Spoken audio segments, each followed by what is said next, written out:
What's up, hi guys, and today we're gonna be matchmaking the UFC's welterweight division after Leon Edwards got destroyed and exposed by Sean Brady. I decided to make a matchmaking video about the welterweight. So we're gonna start with the guys that are kind of irrelevant, that are at the bottom tier of the ranking. So for example, for Vicente Luque, I chose Oben Elliott, a guy that's on a 3 or 4 fight winning streak. Even though Luque just recently beat Tambo Grimbo and that was a very good performance, I'm not willing to give him someone in the top 10 because before that he got he just gave up against Joaquin Buckley, and then before that, of course, he beat RDA. But these guys at the end of his career, you just know that he's not beating a guy like a Buckley or even like Michael Morales. I think he's kind of done at this point. Even though, again, he can look good against Tambo Rainbow, but against the really good top 10 guys, I don't think he will get the W. So let's just give him an Oben Elliott. Put this on UFC 316 on the prelims, and if Oben wins, we're gonna have a very, very good prospect in the rankings. And because again, he's been KOing guys like Basil Hafez, the guy that had the most competitive fight with JDM. So overall, this kind of an alright matchup. Moving on, we have Michael Venom Page and Wonderboy Thompson.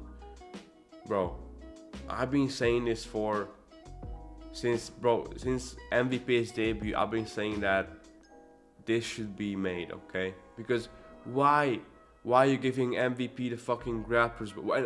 Same thing for Wonderboy. You're giving him Shafkat, you're giving him Buckley, you're giving him all these other grapplers, bro. Why? Because at this point, MVP is not getting the belt. Wonderboy, he's 41 years old, I believe, and even MVP is like 37. So it's like an old man. Even though MVP, I mean, he's 37, but in reality, this guy is very, very fast. Like, if you look at his fights, he's been faster than all of his opponents. He fought Ian Gary, he was faster. He fought Shara Bullet, he was faster. He fought Kevin Holland and he outclassed him. So at this point of these guys' careers, just make fun fights, okay? International Fight Week, 3 rounds, main card, make it happen, okay? MVP said after the Shara Bullet win that he wants to go to welterweight again. So this is the perfect matchup. Like Colby Covington, that makes kind of sense, but I don't want to see Colby get KO. So two guys that have this karate style of fighting, and Wonderboy, like, this guy's still very, very good at 41. He outstruck Joaquin Buckley, he outstruck Kevin Holland, he was piecing up Shafkat, and this is not like a guaranteed KO. Like, both guys, especially Wonderboy, I think, even though he just got KO'd, like, he still has a good chin. And for MVP, there isn't any danger for Wonderboy. For Wonderboy, he's one of the biggest pillow punchers in the whole UFC. Even though MVP, his chin is honestly, it hasn't been tested actually in the UFC because they just can't hit this guy. Ian Gary had to grapple, Kevin Holland couldn't touch him, and Shara Bullet, it was kind of competitive, but he couldn't KO MVP, and that's a very, very dangerous guy. So listen, UFC, please make this, but the next one, Gilbert Burns and Marco Morales. The winner of that, in my opinion, should get a top 5 matchup. I don't know who. It's because after the fight happens, we're gonna have some other fights happen, and we'll see. Because if I say, if Michael Morales wins and give him Leon Edwards, I am matched up again with another guy. So I just didn't want to make Gilbert Burns slash Marco Morales versus Leon Edwards slash this guy. Like, someone in the top 5, I don't care. Okay, Marco Morales probably gonna win because Gilbert Burns like 38, 39. Guy fights more reserved. He fights in a very different way. So I think Marco Morales, even though, listen, this guy is not like the next god in the division, but he KO'd Neil Magny before Carlos Prates did, so he's got some good power. But that was the first performance of his that it was actually like very, very, very impressive, because he got like a flatline KO over Neil Magny, and before that, no one was kind of talking about this guy. Like, before the Neil Magny fight, I didn't even know who this guy was. So again, I don't know who's gonna be, but the winner is probably gonna get a top 5 matchup. So that's it for Gilbert Burns and Marco Morales. Next one, my man Colby Covington and Ian Gary, the soy boy, cock, Ian Gary. Listen, bro, the UFC needs to make, I don't care if Colby Covington says all the time, Ian Gary, yeah man, he hasn't completed my stipulations. Bro, this is not fucking kindergarten. This is the UFC. I don't know why Colby wants to avoid Ian Gary. Like, he is good at picking matchups. Not nowadays. He just picked Joaquin Buckley over Ian Gary. That's insane. Like, he's saying that he's gonna return at, late summer, maybe fall. Why? You fought in December. I know he took a lot of damage. He didn't get KO'd. Okay, you're all right. Let's start a training camp right now and fight. I don't know, in July, International Fight Week. Why do you want to push until fall? Like, this guy's out of his fucking mind. Okay, even though I'm a very big Colby Covington fan, nowadays this guy is starting to piss me off, bro. Like, he always says that, man, I want to get the biggest fights, whoever the UFC puts in front of me, the biggest fight for the promotion. Like, that's basically, in every interview he says this. When they ask him, Chloe, who's next? He always says, yeah man, the biggest fights that the UFC can give me. That's literally the biggest fight they can give you. Like, you're not getting a top 5 matchup. You just lost 2 times in a row, and those losses were pretty embarrassing. Even though the first one was pretty fluky, I would say. I don't care about saying that I'm Colby fucking flags, bro. Leon fucking would have destroyed him anyway. Like, bro, Colby broke his foot in the first minute, and after seeing the Sean Brady fight, we already know that Colby would have destroyed Leon, okay? And he actually did in the 5th round. But if this guy didn't break his fucking foot, bro, imagine what he would have done against Leon. So now Ian Gary, he just lost the Shafkat. But in my opinion, if the UFC just calls up Colby and says, listen man, we're gonna give you, this amount of money. This is the biggest fight that you can take, and International Fight Week. You think he's gonna say no? Yeah, man, he didn't complete my stipulation, so I'm gonna say no. Like, I don't think Colby will do that. And I know he lost to Buckley. That's the worst matchup for him in the whole division. Okay, and he's 37, so taking matchups like Buckley and fucking who's next? Carlos Prates? Like, stop it, bro. Or fucking Jeff Neal. You're not beating these guys. Fight Ian Gary, okay? His physique is getting worse. He's on a fucking vegan diet. He's a soy boy. And also, imagine the build-up. Imagine the press conferences, bro. I'm not this type of guy to say, yeah, Colby, this guy deserves to be in hell. Put him against Carlos Prates right now. Like, or put him against MVP. Even though that's a more competitive matchup than a Carlos Prates fight. Listen, bro. this is the perfect match for both of these guys. Because Ian Gary, first of all, he's not KOing Colby. Ian Gary hasn't KO'd shit, okay? He's not KOing Colby. Like, there's a granite chin, and Ian Gary, even, I'm not saying that he sucks on the feet, but after seeing his last two performances, I'm not impressed, okay? And against Shafkat, yeah, bro, Ian Gary became my favorite fighter after the Shafkat fight. He looked so good. No! He got 49-46. The only moment that he had against Shafkat was a submission attempt. Besides that, he landed a few leg kicks and that's it, okay? And he landed 3 jabs. That's not enough against Colby. He's gonna train, and bro, Shafkat was apparently he was like injured in the whole fight against Ian. Imagine if he wasn't injured. In my opinion, if he wasn't injured, that would have been an embarrassing performance. I mean, at least for Ian. So I want to see Colby succeed. I want to see Ian Gary lose again, getting fraud checked. So Colby's the perfect guy to do that. Even though Colby has no aura right now, this is the fight when he can gain it back, okay? I don't care about the fucking stipulations, and Ian Gary, you know, he just hasn't done anything, you know? Colby's he hasn't done anything, you know. I want big names. Bro, you're ranked number 9. You're not gonna get big names, okay? Because the big names are in the top 5. And you're not getting a top 5 matchup when you lost to Joaquin Buckley. Before that, you got beat by Leon, who just got destroyed by Sean Brady and Bilal back to back.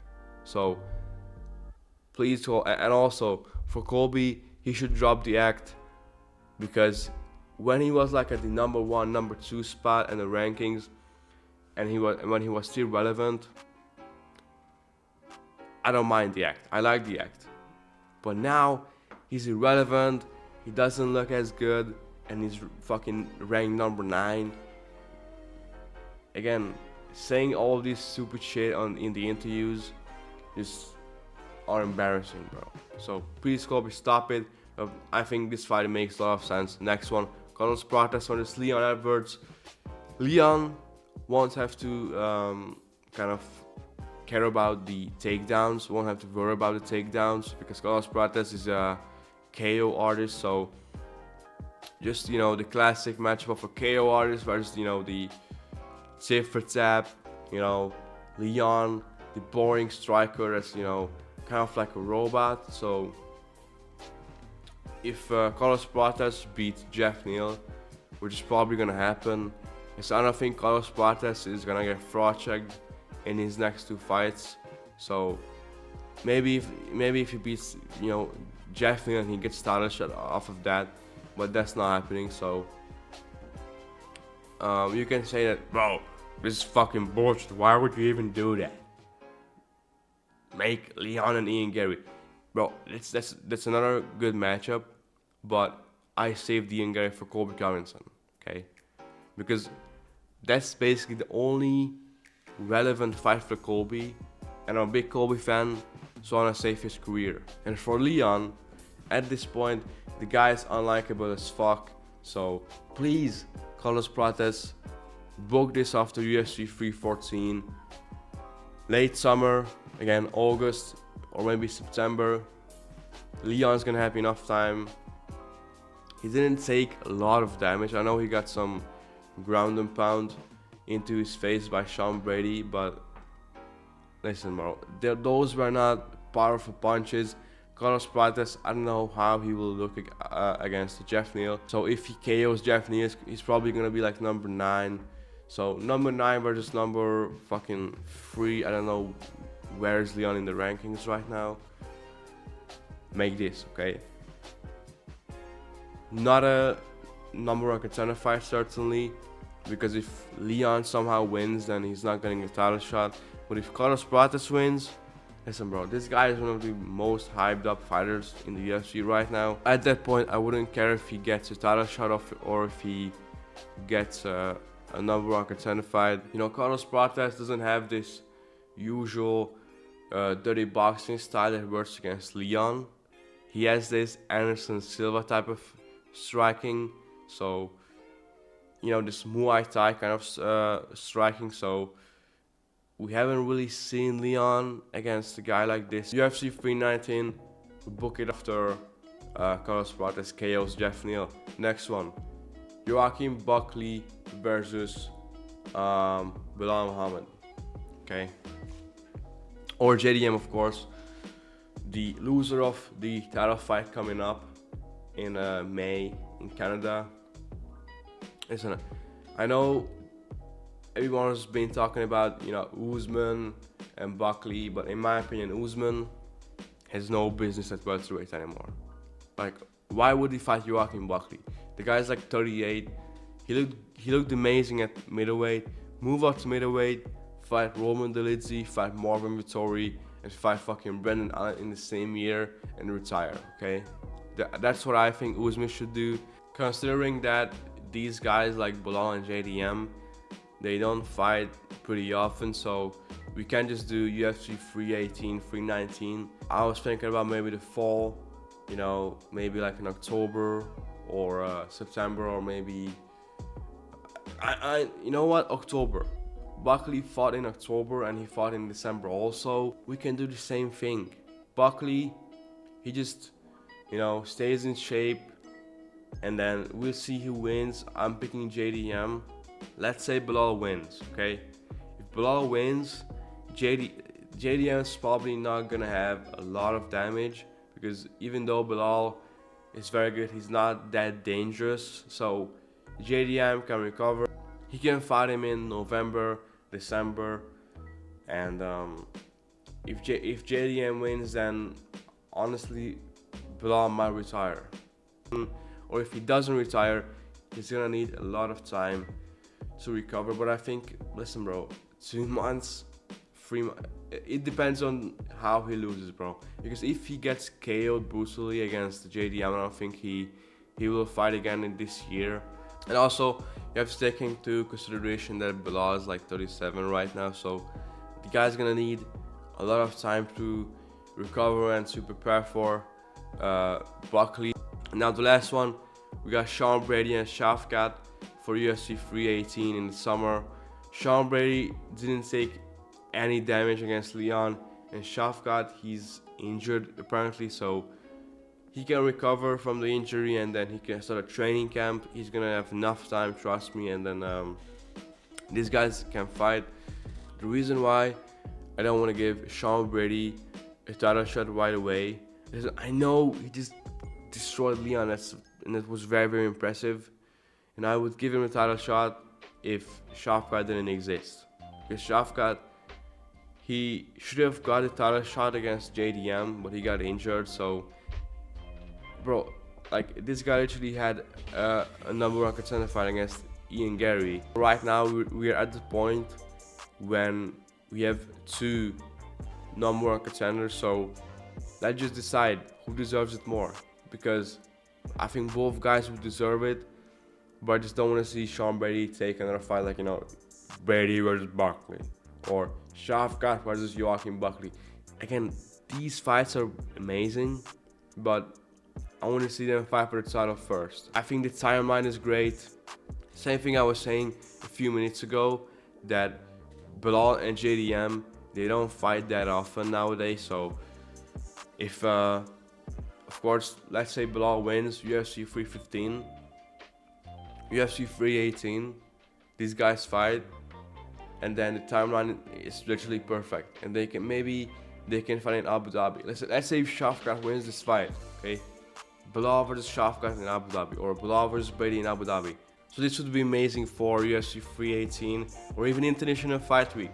But listen, give Shafkat an extra 1 month, because he's injured right now. I don't know how many months does he need to recover, but I guess a few months will be enough. So make this fight. I think it's amazing. I would pick, honestly, this is a hard fight to pick, because after Sean Brady, evolved, basically, like, this guy's evolved into a fucking monster. I don't know, bro. Because Shafkat didn't look great against Ian Gary, but he was injured, so this is very hard to pick. I think it's gonna come down to who's better on the feet, and because both of these guys are amazing grapplers, but I think Sean Brady, his wrestling and his build, I think he's gonna take down Shafkat pretty comfortably. But I think Shafkat actually on the feet, I think is more dangerous. Even though Brady, he outstruck Leon in the boxing, but I think Shafkat, he just got more power than Brady. That's what I think. It's very hard to predict.